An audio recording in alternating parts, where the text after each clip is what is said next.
Hello, Namaste. Welcome back to Bhagavatam for Rationalists. My name is Kamalakar Gulukota, and with this episode 26 on Uttara Ramayana or post Ramayana, we're going to conclude the story of Rama. So, we had Ramayana happen so far. Let's review it through this one poem called Ekashloki Ramayanam. Adau Rama Tapovanaadigamanam Hatva Mrugam Kanchanam वैदेहीहरणं जटायुमरणं सुग्रीवसम्भाषणं वालीनिग्रहणं समुद्रतरणं लङ्कापुरीदाहनं पश्चाद्रावणकुम्भकर्णहननं एतद्धि रामायणम्. First, there was Rama's arrival in the forest, then the killing of the golden deer, Sita's abduction, Jatayu's death, and conversation with Sugriva. There was the killing of Vali, crossing of the ocean, and then burning of Lanka city, and then the killing of Ravana and Kumbhakarna. This is Ramayana. So, a lot of people like to review and revise Ramayana every year, or maybe more than once a year. And when they want to review it without having the time to think about or say the whole story, they read this one poem because in one poem it hits the highlights of what has happened in Ramayana. So, Rama Rajya was established at the end of it. As I said, Rama and Sita are joyously fulfilling their Raja Dharma and acting as the ideal king and queen. Sita gets pregnant. At that time, there are some sexist idiots in Ayodhya who start making some trouble. They raise baseless rumors that Sita was actually in love with Ravana. Absolutely ridiculous. But then suspicions arise. And then a small faction of Ayodhyans therefore believes, because of course this was a sexist world where a woman being in love with a man other than her husband was considered completely beyond the pale. And so this small faction of Ayodhyans believes that Rama must abandon Sita. And therefore they think that she is impure, Rama must abandon her, or alternative from that is something even more ridiculous, and Rama must decree that being unfaithful in marriage is okay per religion. It is righteous. So of course Rama is therefore put in an impossible position. He struggles with this for a long time.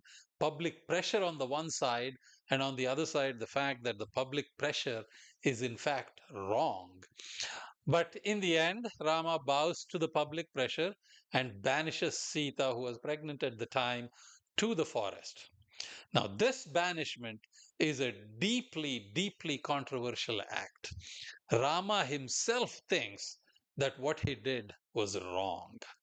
But, he was in an impossible situation and didn't know which way to go. He chose one path and says, okay, no, no, no, what I did was wrong. The total royal family was, of course, completely opposed to it. The queen mothers, the brothers, everyone in the royal family thought this was wrong, that Rama should not do it. He was usually such a kind and gentle soul. How can he act so harshly toward his own beloved Sita? In fact, in Kamba Ramayanam, there is a theory that is put forward that when Rama killed Ravana, a portion of Ravana's soul actually embedded itself or entered into Rama. And that's why some of the harshness that Ravana had entered into Rama.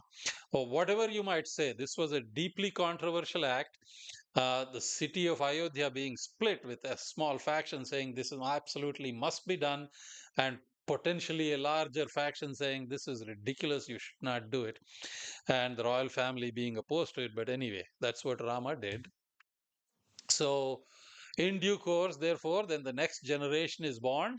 Sita takes refuge in the ashram of sage Valmiki, and she gives birth to twin boys who are named Lava and Kusha.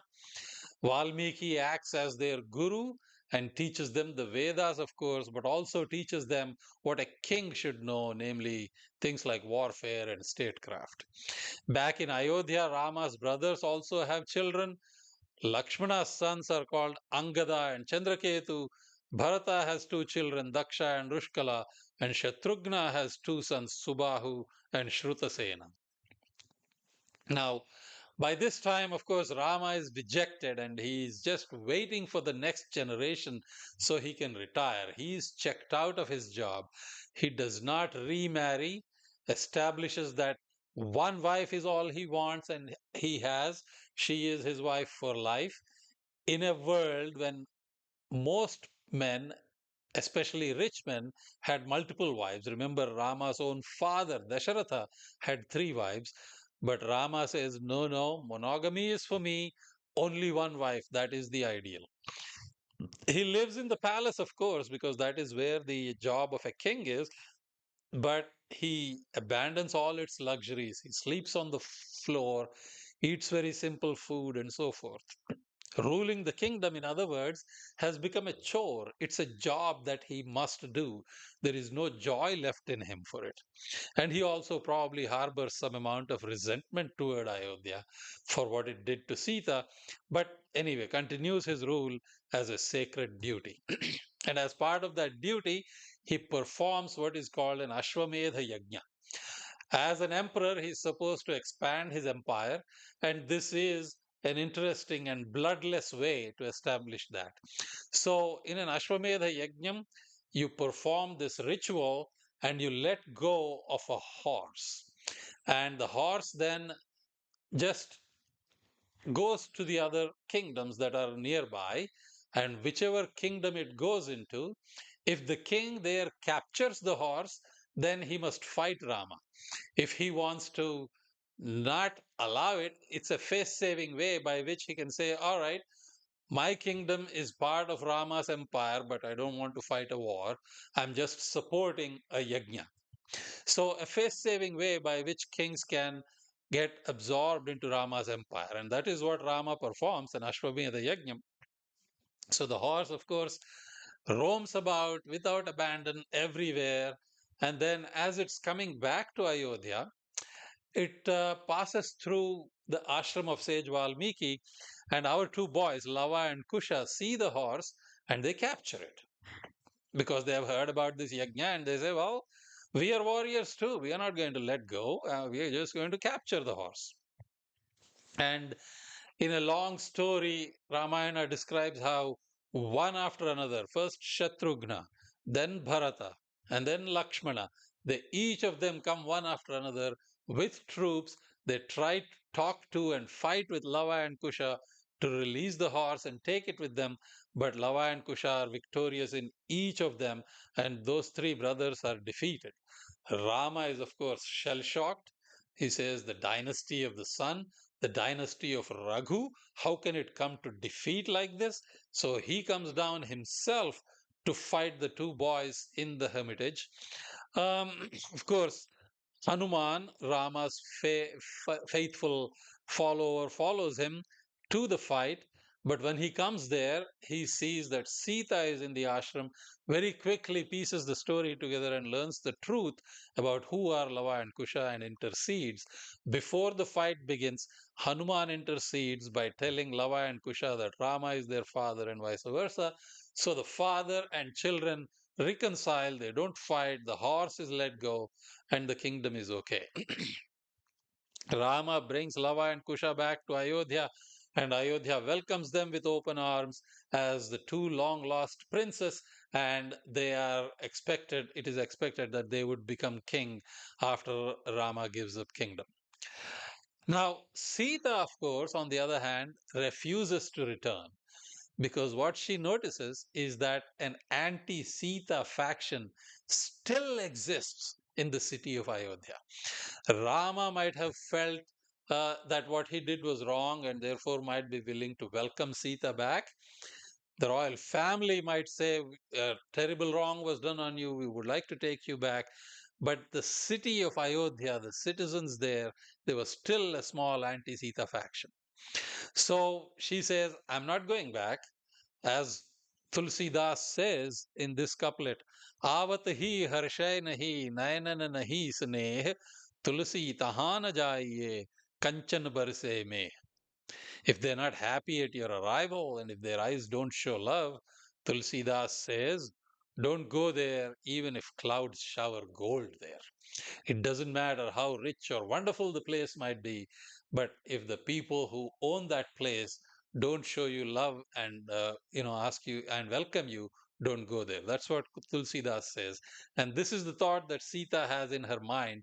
The people of Ayodhya don't want me, even though my beloved Rama and my two beloved children are in fact in Ayodhya. I'm not going to go there if they don't want me. So Sita refuses to return. After having seen Rama for one last time, she prays to her mother. Her mother is Mother Earth, and just as she prays, there is an earthquake. The earth splits up and gobbles Sita down, takes her down into the earth. Rama also is dejected and completes his avatar after this. He coronates his sons Lava and Kusha and then completes his avatar by walking into the Sarayu River. Now, that's the end of Rama Avatar. We can summarize. There are some controversies in Rama Avatar. Like I said, he killed Wali while he was hiding behind a tree. This is opposed to the rules of combat. But as a counterpoint, if someone is invincible but evil, they have so much power and they're evil and they're tormenting the world, how do you defeat them? Is it okay then to not be tied down by the rules of combat rather than to relieve the world of injustice? That's the counterpoint there. Um, he made Sita take the Agni Pariksha. He probably had a sense at that time. I mean, Sita was abducted, she was the victim, and he says, "Prove your purity before I can take you."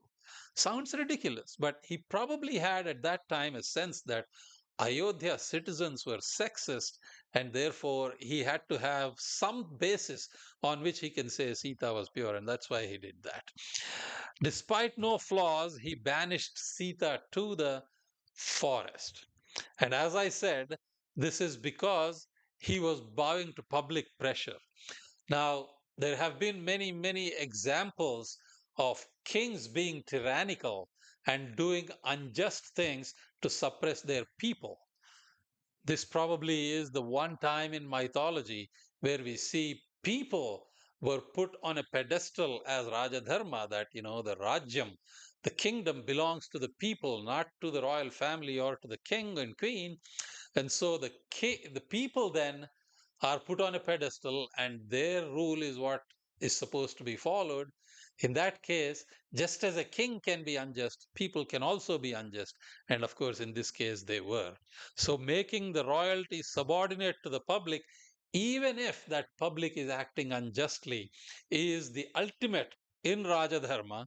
And you could say that Parashurama, when he ended his avatar saying that Rama setting an example is a better way, you could say that that vision was vindicated because Raja Dharma was established by saying royalty is subordinate to the public.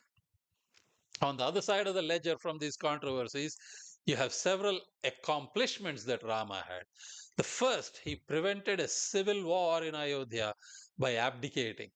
We saw the examples of Vali and Sugriva, of Vibhishana and Ravana. Even in those days, we have many examples of brothers fighting each other in order to, over a kingdom. And he prevented that civil war by abdicating. He built this mammoth engineering project of a bridge across the entire sea. Um, that's an amazing accomplishment. He defeated an infinitely superior army. If you think about it, the army of Lanka under Ravana was superior in terms of numbers, in terms of the magic, in terms of the technology they had, and Rama defeated them with an army of tribal monkeys. Unbelievable accomplishment. Similarly, he established Ramarajya, and in that he established Rajadharma by saying that the king and queen served the sufferance of people and they are subordinate to the public. He then established monogamy as an ideal by not remarrying, and he integrated the tribals and the city folks. We only talked about the monkey tribals and about Shabari, but he has many tribals that he, in fact, integrated with the city folks.